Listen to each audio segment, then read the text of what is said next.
So hold on, is there music playing? It's so nasty. There we go.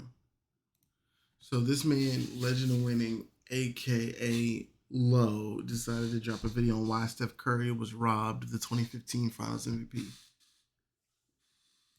Let's get into it. What you got to say, Low? So, with the Golden State Warriors back in the NBA Finals, it had me really thinking about legacy and big picture when it comes to certain players' careers, in particular Stephen Curry. Now, as we all know, Curry is one of the greatest players of all time, and there's no real debating this at all. Statistically, he's amazing and dominant. His playing style helped revolutionize the game of basketball, and when it comes to accolades, he nearly checks off every single box. Perennial All-Star, multiple selections to the All-NBA team, has been league MVP twice, and one of which was unanimous, making him the only player to do so in NBA history, and he's also won 3 championships. However, the one box he has not been able to check off yet is winning Finals MVP, an award earned to the player who is the best performer on the winning team in the Finals, outside of one exception of Jerry West when he won it on a losing team way back in the day. However, one could also argue there's another exception to this rule, and unfortunately Curry was a victim to this, because in 2015, Andre Iguodala walked away with the iconic award, despite, statistically speaking, he was nowhere near close producing the same levels as... Look at this. How did he win this award? How did he win this award? How did he win this award? LeBron was busting his ass every day. How was he winning this award? They really robbed you, Steph. I'm so sorry, bro. Curry or even LeBron James. And even looking at it through a historic lens, Iguodala is easily the least impressive statistical Finals MVP recipient the NBA has ever seen. And what makes this even more troubling is that when you see the results of the ballot, Steph Curry didn't even receive a single vote for the award.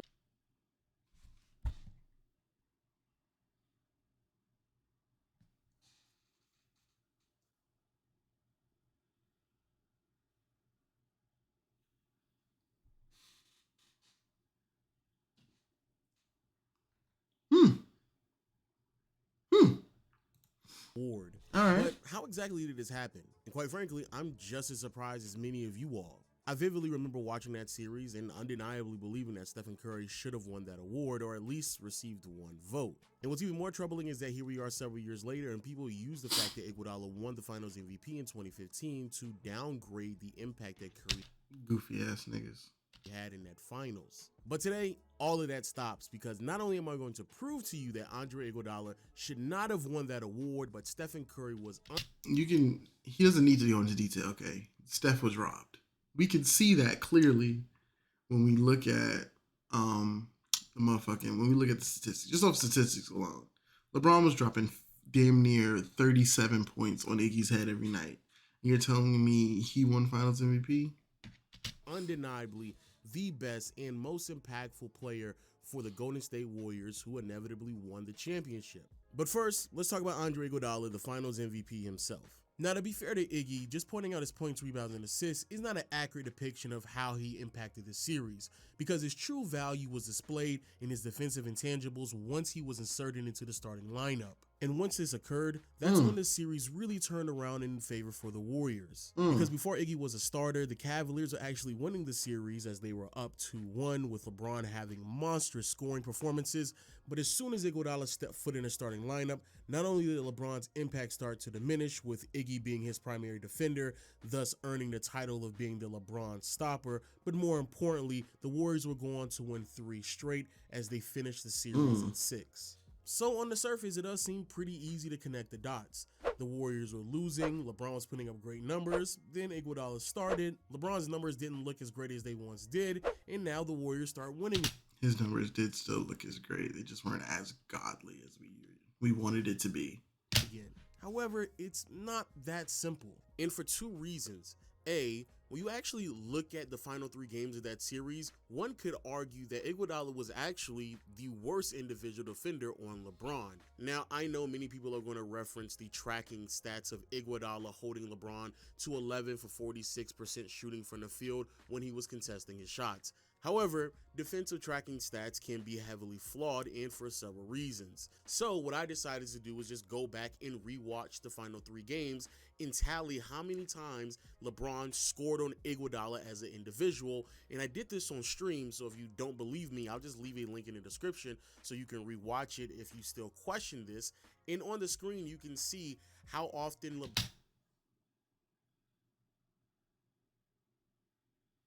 Just should have went to Draymond. LeBron scored on these individual players in the final 3 games of the series. And as you clearly can see, LeBron shot 50% from the field on Iggy. 50.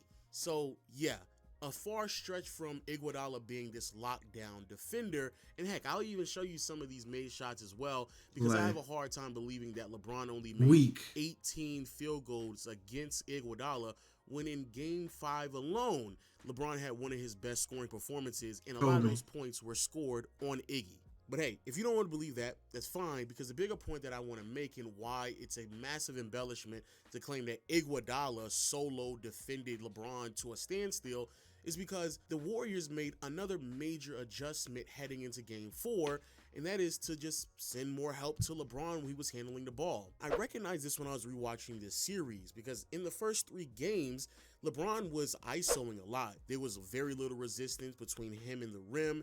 There was not that much help being sent, and quite frankly, a lot of times the players were just standing at home, which prevented LeBron from getting his teammates involved. But then in the second half of the series, there was way more help being sent, regardless if it's players sitting. Why don't you drive, Deli? God damn. Was posting up or trying to drive to the basket, or shading or hard hedging LeBron coming off of screens, or even sometimes if Dellavedova is your spot up shooter, you already know what it is.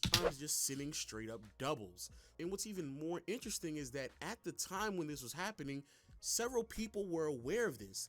Here's a great article written by Heelan, who is a reporter for the Warriors, and he identifies himself in the article how in the first 3 games the Warriors were defending LeBron very loosely. They allowed him to go ISO, sent very little help and resistance, and essentially the game plan was for allowing LeBron to be a scorer and get whatever he wanted. And then in game 4, the Warriors started to send help. Heck, it's like they game planned. Even later on in the same article, there's quotes from Curry outlining how meticulous you have to be when you're sending doubles to LeBron, because how great of a passer he can be and get his teammates involved, further proving that yes, there was indeed a shift in defensive schemes in the middle of the series, which is mind-blowing to me. For several years now, one of, if not the biggest justifications to why Iguodala won Finals MVP is because he was the most impactful individual defender on LeBron.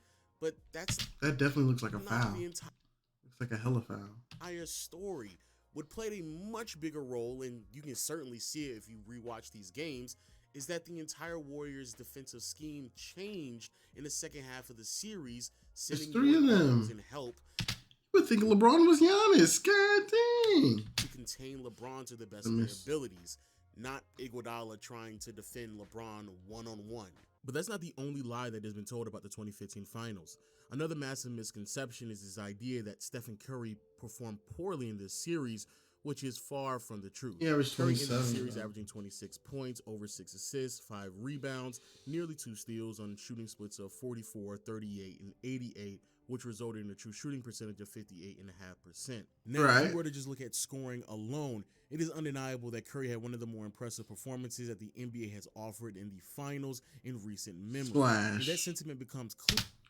Best finals MVP scoring performance. Dang. First of all, let's talk about Dwayne Wade at the bottom with 34.7. Ain't nobody messing with my boy. Ain't nobody messing with the GOAT, nigga. He's the GOAT, nigga. Oh, maybe Shaq, but it's Shaq. It's not fair. Wait, is Steph the highest? Hey, bro, why y'all home my nigga Steph, bro? Why y'all home my nigga Steph? Compare the sheer volume and efficiency to this nigga Kawhi won Finals MVP averaging less than 20. Disgusting. Other Finals MVP recipients in the years leading up to that Finals. The only players who have comparable volume and efficiency when it comes to their scoring, if not eclipse what Curry did in the 2015 Finals, is 2007 Tony Parker, 2006 D Wade, Go. 2012 LeBron, 2003 and 99 Tim Duncan, and of course those Shaq years where he was just completely dominant. But that's Shaq. meaning that from a scoring perspective alone, Curry had one of the most impressive performances that we had seen in the 12 months leading up to that series. If that doesn't even put into proper context of some of the big moments that Curry had in this series, such as in Game 4 where the Warriors only had a 3-point lead, and the following minutes Curry scored 10 points, helping the Warriors get a decisive win. Then in Game 5, in the fourth quarter, the score is tied, then Curry gets subbed in, and then he proceeds to score 17 points in the last quarter, giving his team yet again another decisive victory. And then finally in Game 6, in the closeout quarter, he scores 13 points in the fourth. So yeah, far from a bad performance like many people try to make it out to be. Y'all can put respect on Steph's name, bro. Y'all disrespectful, bro. Now, with that being said, I don't want to make it seem as if like Curry had a perfect series, because he certainly did not. He definitely missed timely shots, had costly turnovers, and the best example of this was in Game 2, where Curry was held to 19 points on really bad shooting splits and also turned the ball over 6 times. And this was a very winnable game for the Warriors, and they lost in large part to Curry underperforming. But even as I acknowledge Curry's shortcomings, people still overblow it way too much.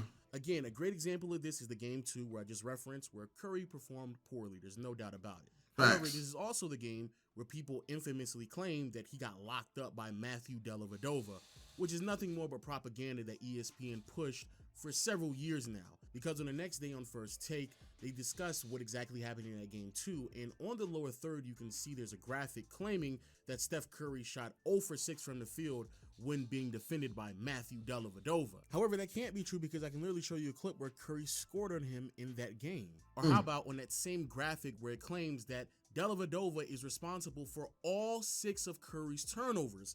But that has to just be a blatant lie, because I can literally show you 2 of the turnovers from Curry where Delly, the clamp god, wasn't even involved in the play, and another turnover from Curry in that same game, and Matthew Dellavedova isn't even on the court. Shump put that nigga, hold on, we ain't gonna talk about Shumpert put that nigga in a box. That nigga was a lock, bro. That nigga Shump was a lock, bro. Somebody told me a couple years ago, Shump and JR are two parts of one NBA player, bro. And I was like, so this concept that Dellavedova locked up Stephen Curry is nothing more but propaganda that ESPN was pushing at that time that still is getting carried over to this day. But even if you still believe that, I then would have to ask you, why is it that Curry only had one bad game? Yes, it's literally just one bad game. Compare Curry's averages to what he did in Game 2, and then also proceed to look at what he was able to perform in the other 5 games in the series, and you realize outside of Game 2, Curry averaged 27 points, nearly 7 assists, 2 steals on shooting splits of nearly 50, 46, 89, which resulted in a what are y'all doing? 64%. It is literally one bad game. Curry was undeniably amazing, showed up in big moments in this series, and was the engine for an offense that was struggling all throughout the series, which brings me to my final and most important point in this video. The problem with the conversation surrounding the 2015 Finals MVP is that everyone keeps having this discussion through the incorrect lens. Because in the 2 games where the Cavaliers won and was amazing, they were still a mediocre offense. In Game 2, the Cavaliers had an offensive rating of 94.6, and in Game 3, their offensive rating was 105.6. To put those numbers into context, the league average offensive rating at that time was roughly 105.